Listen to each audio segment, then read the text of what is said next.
You've probably seen the off-axis responses for a particular speaker driver. Manufacturers rotate the driver and record its response at different angles. Most manufacturers provide responses from 0 to 90 degrees, but this is not sufficient. Ideally, measurements should be taken for all angles between 0 and 360 degrees. This provides more accurate information to analyze the driver's behavior and to control its directivity. The method we'll explain is called gated measurement, and we're gonna do it up to 180 degrees. The distance between the driver and the mic should be more than 50 centimeters. First, turn the speaker 180 degrees.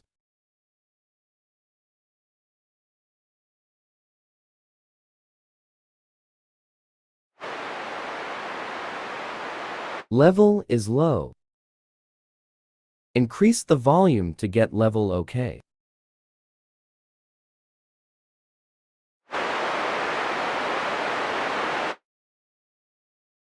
Reset the speaker position and start the measurement. Clear the area around the speaker and microphone. You should adjust them so that they have the maximum distance in all directions from the walls.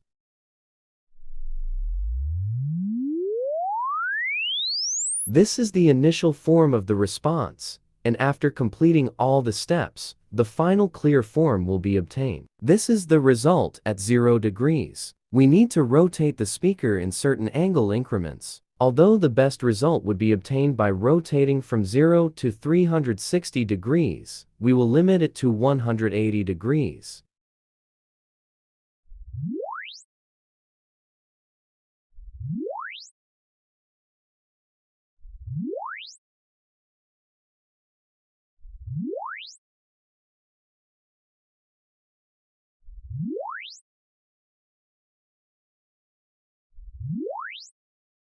The ultimate goal is to obtain a directivity plot. The smaller the rotation angle and the more steps, the more accurate the directivity plot.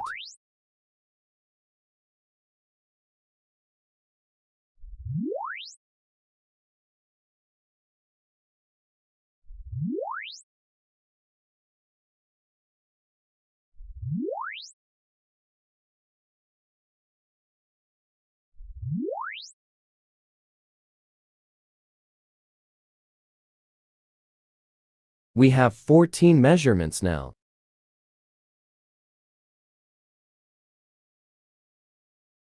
Using this simple formula, you can calculate the angle multiplier for each rotation step.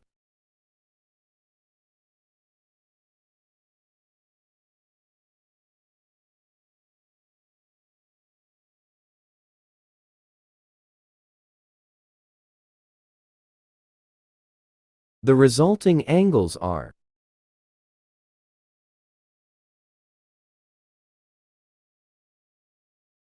As can be seen, the measurements are not distinct from each other, and there is no clear boundary between them. Click on Impulse.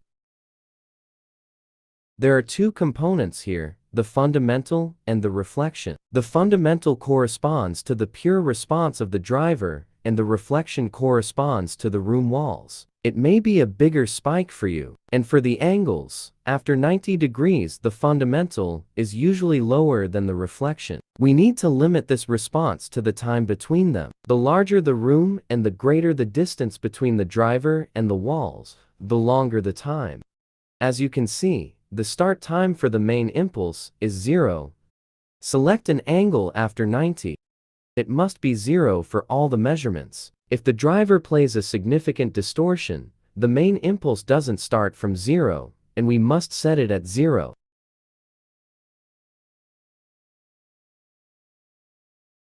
Do this to set the fundamental at 0.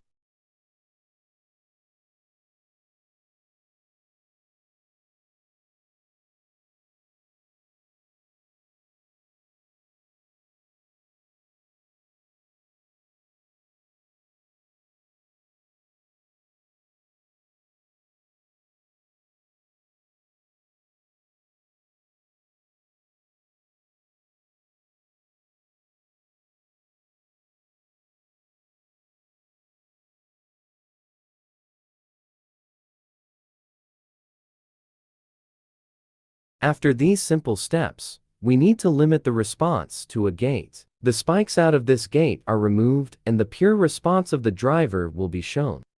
Select 180 to determine the time range of the gate. The range between the first and second spike is about 4 milliseconds for me. We must capture the first spike completely. Therefore, consider 1 millisecond before the first spike.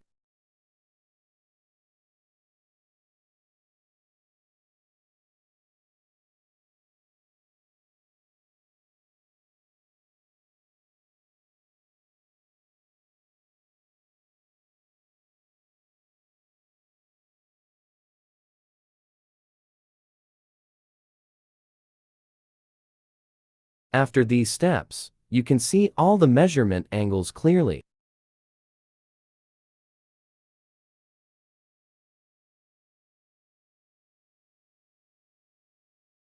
Save the REW file first to create a backup.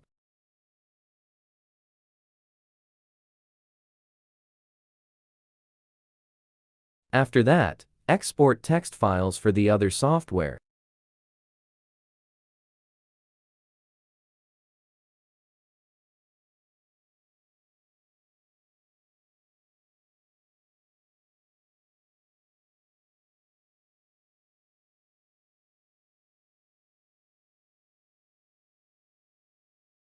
You should perform the measurements in the largest room of your house, garage, or yard. The bigger the space, the extended the frequency response. Considering my room dimensions, I obtained the curve starting from 250 Hz. Thanks for watching this video. In the next video, we'll import the measurement into software to get the directivity plot.